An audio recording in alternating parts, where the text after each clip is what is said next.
warahmatullahi wabarakatuh.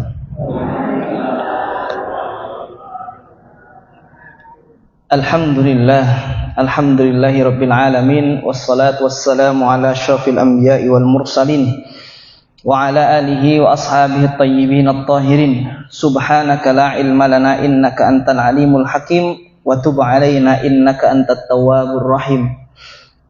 Rabbi shrah li sadri wa yassir li amri wahlul 'uqdatam min lisani yafqahu qawli. Amma ba'd. Bapak-bapak, ibu-ibu, jamaah salat maghrib, jamaah kajian fikih ingkang Allah muliaken, monggo kita sami-sami wiwiti pengajian ing dalu menika dengan bacaan basmalah. Bismillahirrahmanirrahim. Kita lanjutkan. Qala al-muallifu rahimahullahu taala, nafa'anallahu bihi wa bi'ulumihi fid dharain amin. Faslun wa hay'atuha 15 khoslah. Nah, kemarin sampai mana nih, ingat napa mboten? Tentang bab napa ndek wingi niku? Sunah dalam salat. Ya, kita flashback dulu resum. Jadi sunnah dalam salat ada dua nih, Bu. Sunnah bacaan dan sunnah gerakan. Nah, kemarin kita sudah sampai sunnah gerakan. Ada berapa, Bu? Yang bacaan kemarin ada berapa? Yang bacaan sebelum sholat ada 2, setelah sholat ada 5, balonku ada 5. Ada 2 juga. Ya, kemarin kita kenal dengan istilah ab'ad. Ab'ad itu adalah sunnah yang ditekankan. Dan dalam satu hal ketika ditinggalkan, dan dia ketika ditinggalkan itu nanti konsekuensinya harus melaksanakan sujud sahwi. Tidak membatalkan sholat, tapi jika tidak dilakukan maka konsekuensinya harus dilakukan sujud sahwi. Kemudian sunnah hayat ada 15 perkara. Nah, ini saya tadi udah batin kita satu chemistry ini. Nah, yang santri nggak ada, ya sudah, yang nggak santri nggak apa-apa. Baik. Yang pertama adalah raf'ul yadaini 'inda takbiratil ihram. Yang pertama kemarin adalah mengangkat kedua tangan ketika takbiratul ihram. Takbiratul ihramnya rukun, mengangkat tangannya sunnah. Nah, ini kita dalam istilah Syafi'i, mazhab Syafi'i namanya sunnah hayat. Sunnah apa? Gerakan. Posisi atau gerakan. Yang kedua, wa inda ruku' wa indar ruku'i war raf'i minhu. Ketika ruku' dan mengangkat ketika i'tidal, itu adalah sunnah. I'tidal kemudian ruku' itu rukun, tapi mengangkat tangan ketika itu sunnah. Kita sudah bacakan kemarin dalilnya.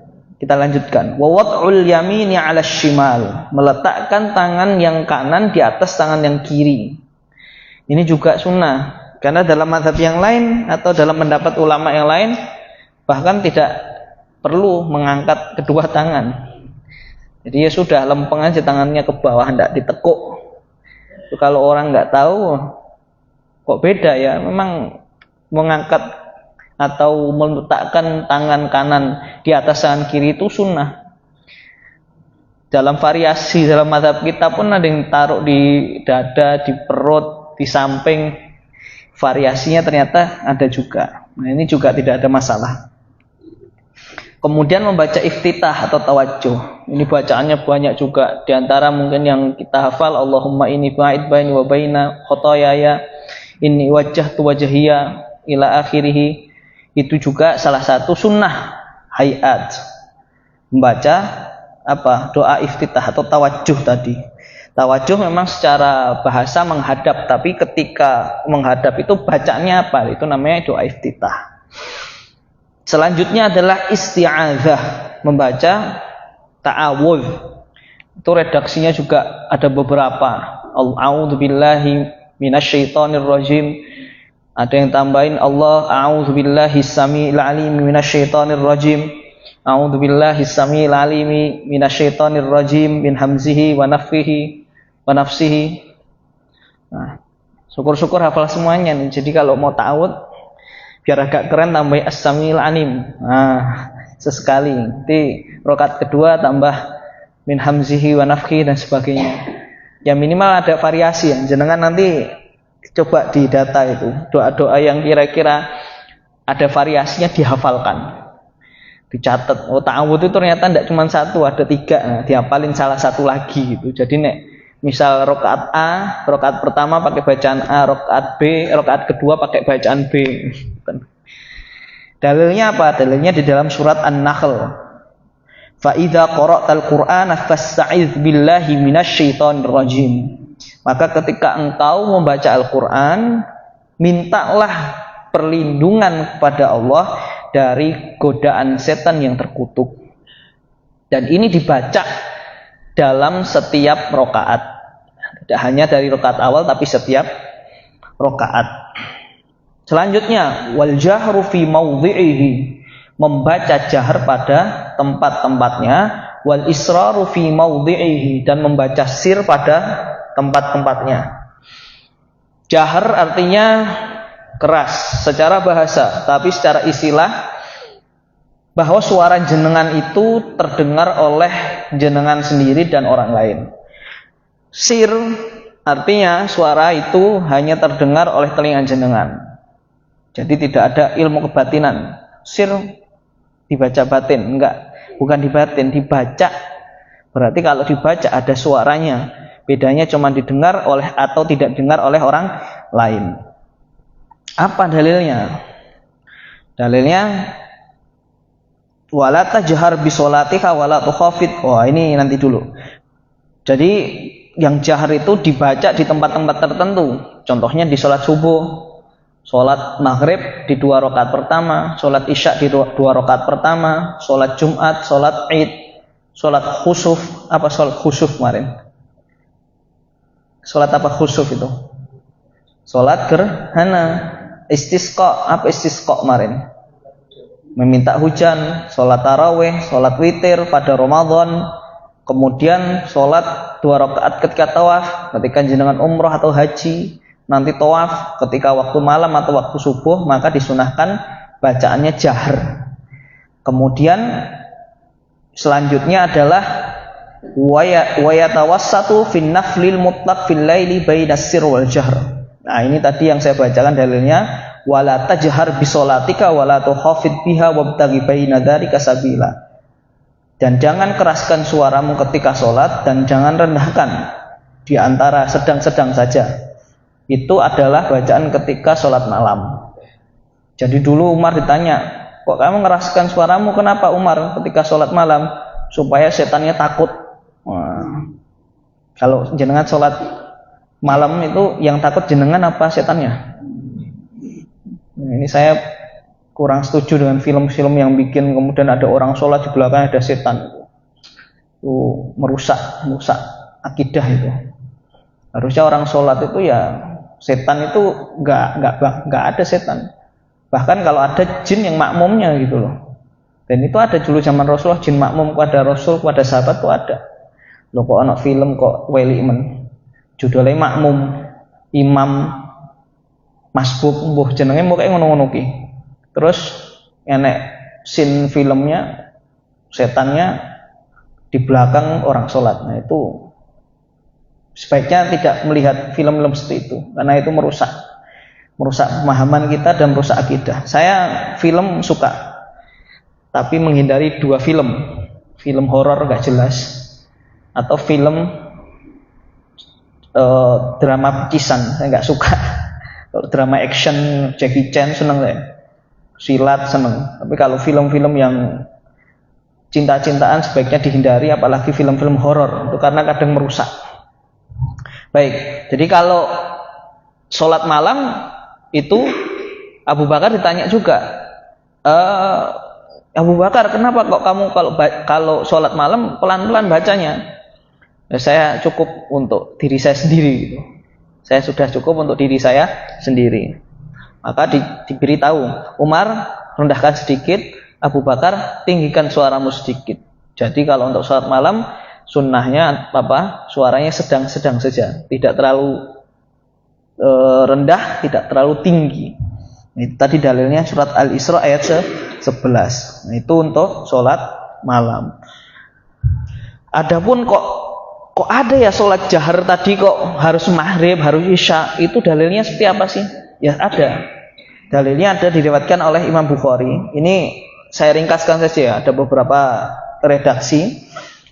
Jubair bin Mut'im itu pernah mendengar Rasulullah itu membaca di dalam surat maghrib, surat At-Tur. Kalau mau nyunnah ini berarti kalau surat maghrib bacanya surat At-Tur. Ya, berarti kalau kenapa kok kedengaran surat At-Tur, berarti Rasulullah bacanya keras gitu loh. Nah, di sini sahabat kemudian memberikan sebuah kesimpulan, oh kalau jahar itu pada sholat maghrib.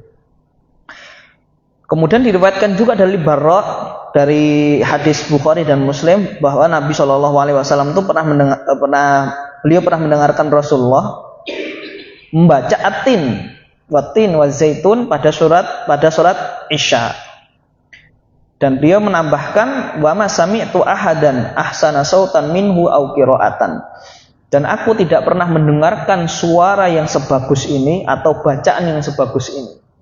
Jadi subhanallah ya, menjadi imam, menjadi makmum Rasulullah itu bukan hanya khusyuk tapi menikmati karena bacaannya bagus, bacaannya indah. Sampai digambarkan oleh Al-Barra bahwa beliau itu membaca dalam surat Isya. Surat Isya adalah surat Al-Atin. Nah, ini juga yang unik nih, diriwayatkan dari Imam Bukhari dan Muslim juga dari hadis Ibnu Abbas bahwa jin itu datang mendengarkan dan menyimak bacaan Al-Quran dari Nabi SAW ketika beliau dan para sahabat sholat subuh. Nah, ketika jin lewat Masjid Nabawi dengar Rasulullah baca Al-Quran pas sholat, kemudian apa? Istami'u. Nah, kalau sami'u itu cuma dengar. Ada tukang bakso lewat, tek, ada tukang cilok lewat, ada orang jualan sayur, itu dengar aja. Tapi kalau istami'u, diam, menyimak, fokus. Nah, jin lewat, dengerin, wah kok ada orang baca ya, ini syair apa nih? Oh ternyata Rasulullah baca Al-Quran. Kemudian jin-jin itu diam mendengarkan. Nah, ini baru yang benar ini. Jadi jangan sampai orang sholat takut ada setan yang di belakangnya. Itu salah itu. Harusnya mendengarkan itu bukan hanya lewat-lewat tapi benar-benar menyimak. Nah, ini kita juga sebagai manusia nih, jangan kebalikan dari jin tadi. Jin aja yang dengerin dengan seksama, kita kadang orang baca Quran malah nggak dengarkan. Nah, jangan sampai seperti itu. Jadi ini adalah dalil juga bahwa menunjukkan sholat subuh kok harus jahar, karena bukan hanya sahabat yang mendengarkan bacaan Qur'annya Rasulullah, tapi jin lewat dengerin ini. Nah, barangkali di sini juga sebenarnya ada yang pengajian ini. Ini kelihatannya kan sedikit ini. Mungkin yo enek jine barang nang kene ono-ono. Nah, iki kan nek Facebook live ini kan gemenungso. Nek jin kan nek Facebook ini paling yo ngrungokke nang kene. Ya, saya yakin ini pasti banyak malaikat juga yang menyimak dan mencatat ini. Karena kalau majelis ilmu itu majtama qaumun fi baitin fi min buyutillah illa nazat alimus sakinah wa hafathumul malaikah. Malaikat itu datang berkumpul juga menaungi orang-orang yang lagi ngaji. Nah, saya itu yakin itu. Ini mungkin terhitung paling 20-30. Tapi yang tidak terlihat tidak bisa terhitung. Ya karena tidak terlihat. Kalau kelihatan malah medeni mau Pak Dim mulai gondor ya. Bahaya ya. Jadi pengen kelihatan apa Pak Dim? Kelihatan apa mboten? Nggih, kula nggih sami. Jin itu kan aslinya nggih fitrahe enggak kelihatan. Justru nek kelihatan malah aneh. Jin itu mboten kelihatan. Jadi nek ada manusia sok-sokan bisa ngelihat jin malah aneh. Normalnya manusia itu enggak bisa ngelihat jin, normalnya jin enggak bisa kelihatan. Kalau ada manusia yang ngaku bisa ngelihat atau jin yang menampakkan itu malah jin yang nggak normal dan orang yang tidak normal. Jadi jenengan bahagia sekarang normal karena tidak bisa melihat jin. Nek kula tak tambahi, aku ora ketok sale minus sak copot nggo kacamataku. Ora ketok blawur. Lanjut. Wa ta'min, membaca apa? Amin, membaca amin. Nah, tapi sebelum itu tadi saya tambahin sekali lagi dalil untuk sir, yaitu ketika itu Khobab ditanya oleh seseorang, akana Rasulullah sallallahu alaihi wasallam yaqra'u fi dzuhri wal 'asr. Wahai Khobab, apakah Rasulullah itu membaca Al-Quran, maksudnya dengan jahar pada zuhur dan asar? Qala na'am, iya, bacalah, masa nggak baca?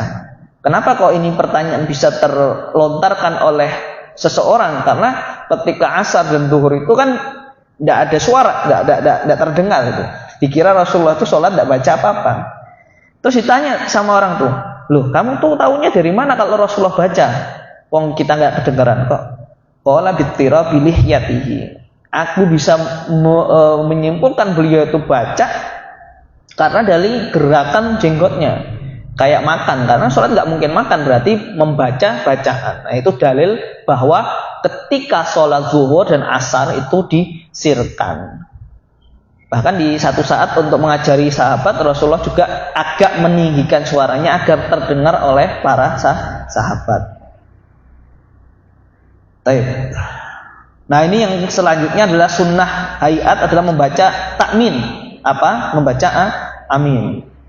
Ini juga diriwayatkan dari Abu Hurairah bahwa ketika beliau itu membaca ghairil maghdubi alaihim waladhdallin, beliau mengucapkan amin hatta yasma'a man yalihi minas safil awal, sehingga orang-orang yang berdiri di belakangnya itu turut mendengarkan bacaan amin beliau.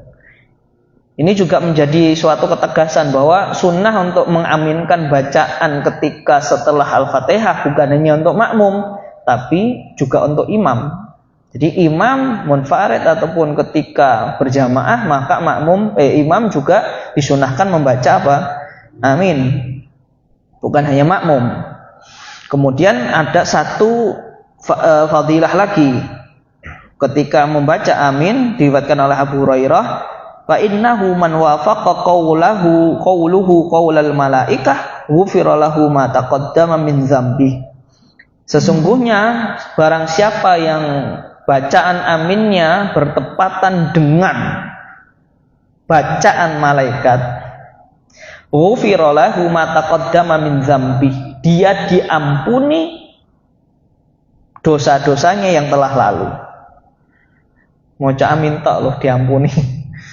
Maka ini juga satu kesatuan dengan redaksi yang Rasulullah pernah sampaikan. Sholat itu ibarat mandi. Jadi seseorang yang sholat 5 waktu itu ibarat kata dia mandi di depan rumahnya yang mengalir di bawahnya sungai. Ketika dia mandi sekali bersih, 2 kali tambah bersih. Nah bayangkan kalau seseorang mandi 5 kali, bersihnya seperti apa? Maka seseorang itu cukup dengan dia sholat saja, insya Allah masuk surga. Kenapa? Moco amin loh pisan, kayak tepaan karo malaikat, diampuni dosa-dosa yang telah lalu. Belum sholat wudhu, tetesan air wudhu yang kemudian jatuh dari tubuhnya, sebanyak itu pula dosa yang akan diampuni oleh Allah Subhanahu wa Ta'ala. Jalan ke masjid dari rumah menaikkan 1 derajat, menghapuskan 1 keburukan. Menunggunya dia dari azan dan iqamah, doanya diampuni, doanya dimustajab, dosa-dosanya diampuni. Apalagi Bu? Maka kalau orang dari rangkaian dia mau wudu, sholat aja udah diampuni. Kemudian nunggu azan diampuni. Membaca doa setelah azan diberi syafaat. Maka orang itu kalau dia yakin dan berilmu, insya Allah saya yakin jenengannya ahli surga insya Allah. Insya Allah. Iya. Gimana nggak ahli surga? Ke masjid, jalan, wudu, sholat, menjaga wudu. 3 hal yang kemudian orang ini sulit menunggu sholat itu juga termasuk sholat, Bu. Jenengan kan tadi niatnya apa ke sini? Ke masjid ya. Nah, nanti lain kali niatkan tambahin menunggu sholat. Jadi orang yang sholat, setelah sholat niat menunggu sholat, maka di antara sholat satu dengan sholat yang setelahnya itu dianggap sholat. Bagaimana Bu pahanya? Kalau nggak melakukan dosa besar, nggak percaya dukun, nggak mensyirikkan Allah, insya Allah masuk surga semuanya. Kita lanjut. Wa qira'atus surati ba'dal Fatihah, dan membaca surat setelah bacaan Al-Fatihah. Itu untuk 2 rakaat pertama. Jadi kalau 4 berarti 2 rakaat pertama, kalau 3 2 rakaat pertama. Kalau 2 ya berarti 2 rakaat pertama. Membaca surat itu disunnahkan. Seperti yang disampaikan oleh Abu Qatadah bahwa ketika itu Rasulullah membaca Al-Fatihah, kemudian dilanjutkan setelahnya ada surat-surat di 2 rakaat pertama pada sholat zuhur dan sholat asar. Dan ini pula dilakukan ketika sholat subuh. Artinya bahwa dalil yang menunjukkan hal ini adalah kesaksian beberapa sahabat yang menjadi makmum beliau, dan beliau itu membaca di 2 rakaat pertama. Itu nggih. Kemudian yang lanjutnya adalah wat takbiratu indal khafdhi war raf'i, yaitu bacaan takbir ketika khafdhi war raf'i, yaitu ketika naik dan turun dan naik. Maksudnya ketika rukuk dari tegak itu membaca takbir, dan ketika rukuk kemudian naik i'tidal membaca takbir. Itu juga menjadi salah satu kesunahan. Kalau tadi yang di awal adalah mengangkat tangan, kalau sekarang bacaan takbir. Bacaan takbir yang wajib rukun hanya pada takbiratul ihram. Adapun takbir selanjutnya adalah takbir yang sunnah. Itu seperti mengangkat tangan tadi. Dan ini disampaikan oleh Abu Hurairah annahu kana yusolli bihim, bahwa ketika itu beliau sedang mengimami para tetangganya atau mengimami para masyarakat sekitar. Ketika itu Abu Hurairah takbir setiap turun, maksudnya ketika rukuk, dan takbir ketika mengangkat takbir ketika dari rukuk. Dan ketika itu beliau memberikan kesaksian setelah sholat, inilah asbahukum sholatan bi Rasulillah sallallahu alaihi wasallam.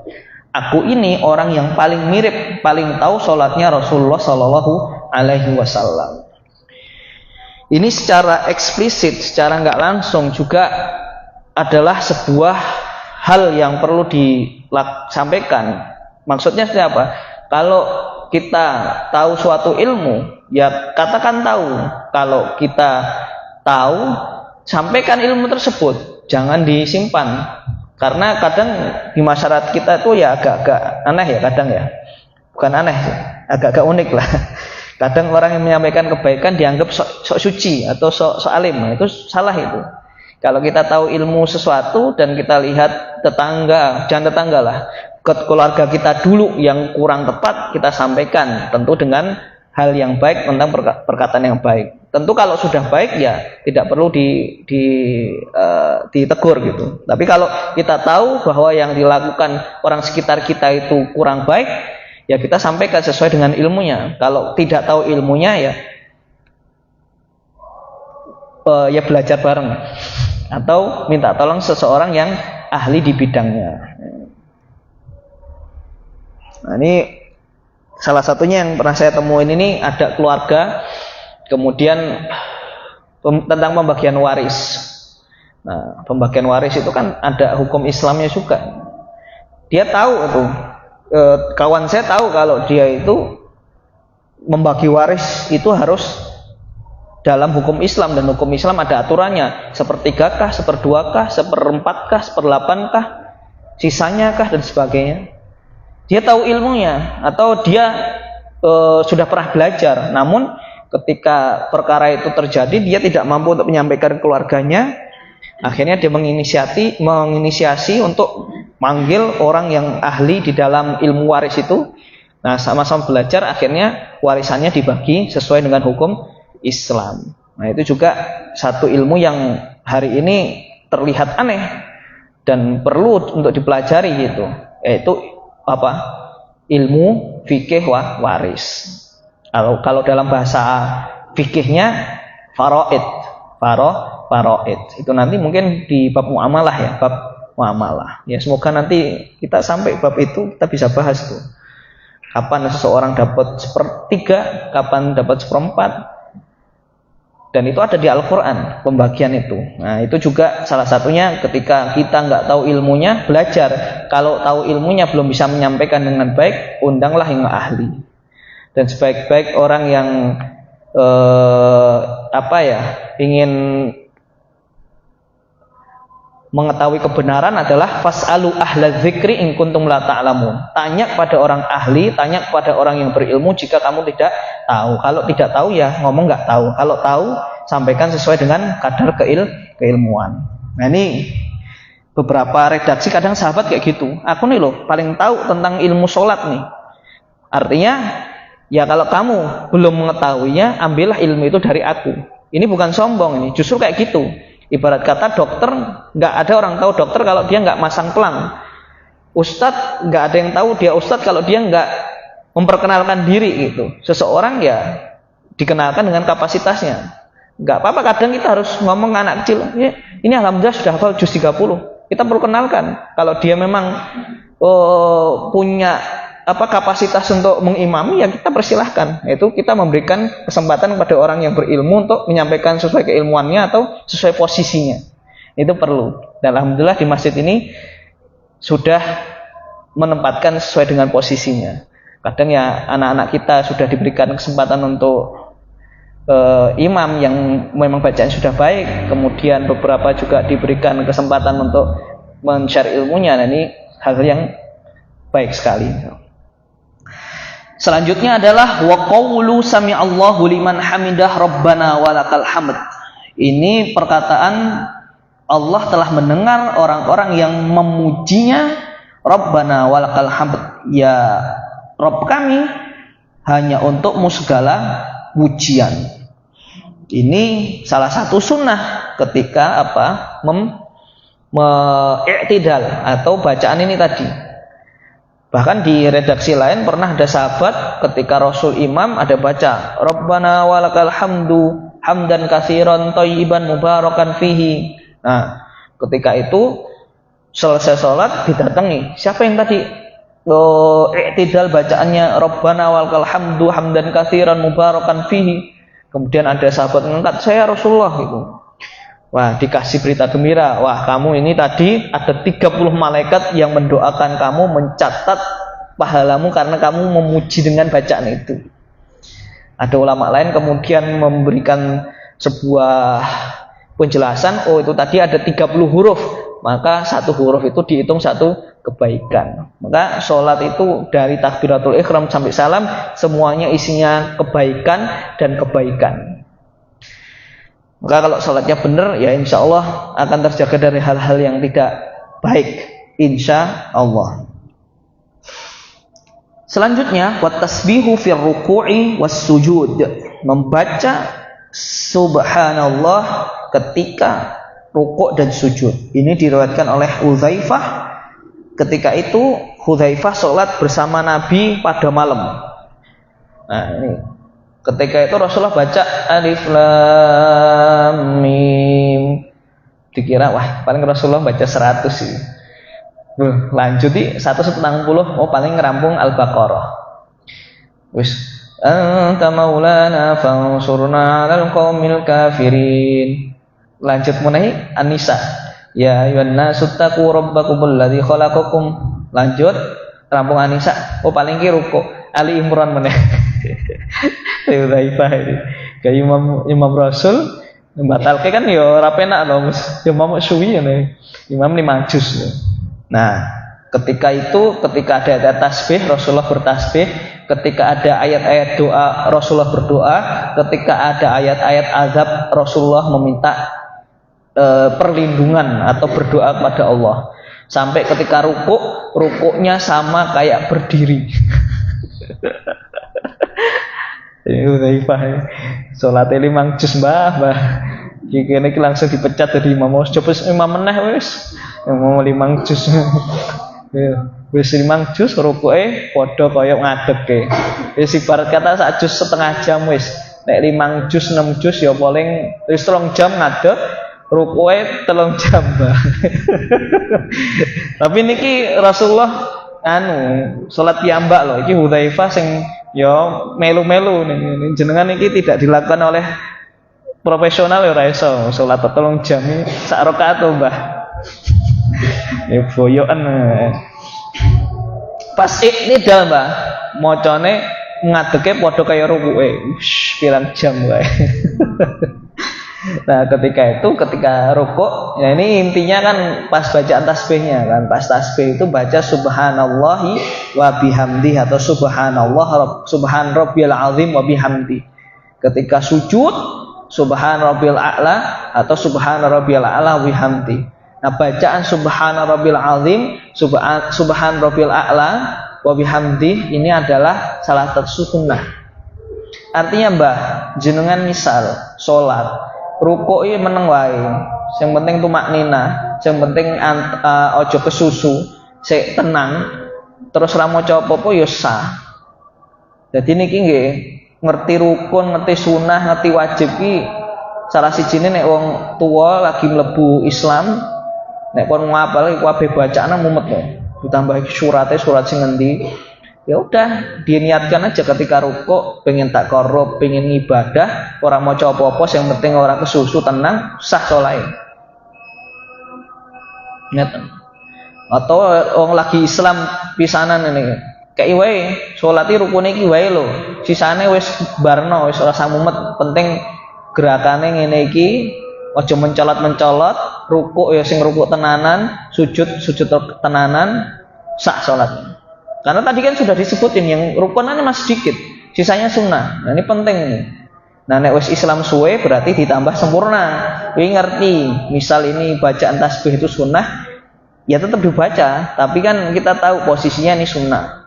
Artinya sunnah itu ya tidak ditinggalkan, tapi misal ditinggalkan, misal imam dengan makmum dengan imam yang cepat nggak sempat 3 kali, sekali ya sudah, alhamdulillah itu. Jadi tidak menjadi suatu yang ganjel gitu. Jelas gini ya. Selanjutnya adalah wa wad'ul yadi 'alal fakhidaini fil julus wa yabsutul yusra wa yaqbidul yumna illal musabbihah fa innahu yushiru biha mutasyahhida. Wah, maca Arabe wis kadang kudu tenanan iki. Wis intine ngene. Meletakkan kedua tangan di paha. Nah, itu intinya. Terus tangan yang kanan itu bentuk kayak angka 53. Maksudnya bentuk kayak gini tuh. Kecuali musabbihah, maksudnya kecuali tangan telunjuk. Karena itu kondisinya adalah ketika tasyahud. Jadi sunnahnya adalah meletakkan kedua tangan di paha dengan apa? Direntangkan gini kecuali telunjuk ketika apa? Tasyahud. Jadi misal ana sing rada-rada ora mudeng iki dikepel kene ya sah salate. Cuma yang meninggalkan sunnah. Ini jenengan nek ndelok sing rada neko-neko wong salat ki rasa patek gumunan ngeten. Maksud kula ngeten lho. Nek ndelok rada-rada iki tangane kok malah ana sing gaya Spiderman barang apa gayane ngene-ngene ya insyaallah sah gitu. Cuman ya meninggalkan sunnah. Gitu nggih. Kemudian waliftirasyu fi jami'il jalasat. Iftirash itu duduk di antara dua sujud. Itu kemarin kita bahas bahwa Kaki. Mana itu kalau kalimatnya di sini kan? Yang 5 ya. Jalasa fi raqatai jalasa ala rijlaihi al-yusra wa nasabal yumna. Jadi kaki yang kanan ditegakkan, yang kiri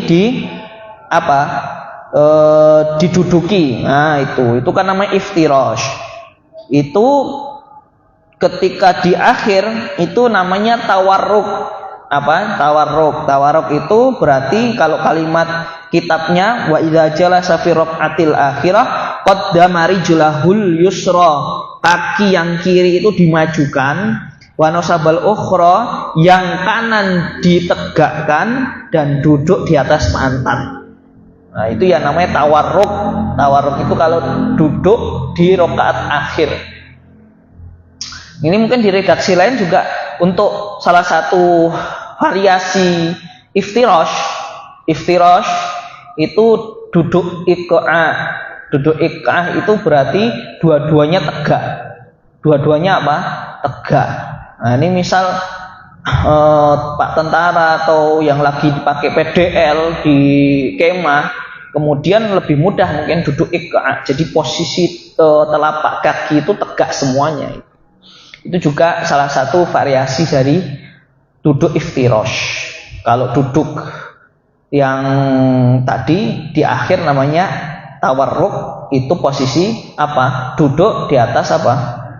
Ya model yang jenengan tahu lah. Ini sunnah Pak Bu. Makanya kalau ada misal pertanyaannya, orang yang duduk di tasyahud akhir misal, terus sila gimana?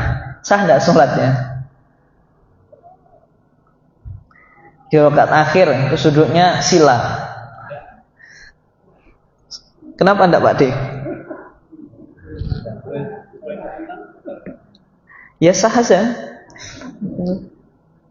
Misal dia duduknya sila sah saja, tapi dia meninggalkan sunnah. Ya kan dia bukan rukun. Misal tasyahud akhir sila ini. Nah, itu sah saja. Tuh. Artinya ini juga menjadi pemahaman bahwa hal-hal konteks kayak gini harus kita pahami agar kita tahu memberikan toleransi minimal pada orang-orang yang baru belajar atau nggak tahu bahwa kue sah.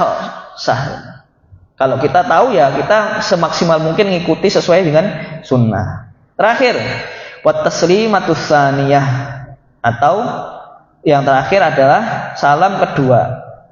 Terakhir salam, assalamualaikum warahmatullahi. Nah yang kedua itu sunnah. Bisa langsung nggak baca apapun tetap sah juga. Gitu Bu.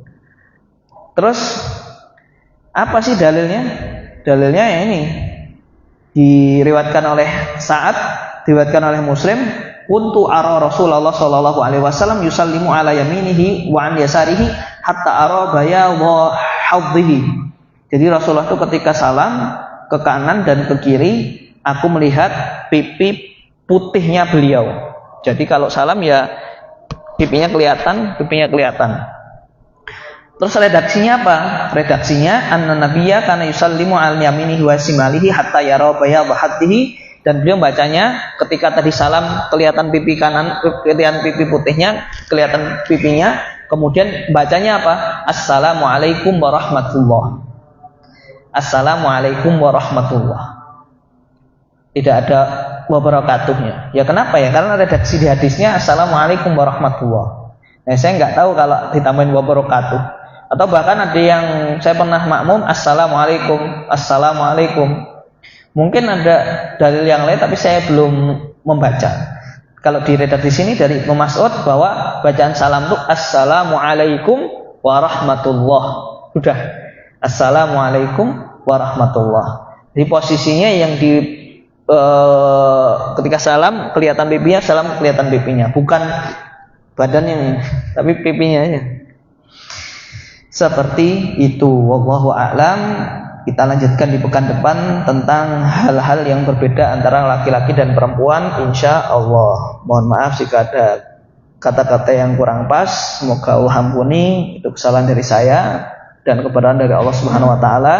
Semoga Allah terima amalan kita, diberikan keistiqomahan dan keberkahan dalam kehidupan kita insya Allah. Kita akhiri dengan doa kafaratul majlis. Alhamdulillahirabbil alamin. Subhanakallahumma bihamdika asyhadu an la ilaha illa anta astaghfiruka wa atubu ilaik. Assalamualaikum warahmatullahi wabarakatuh.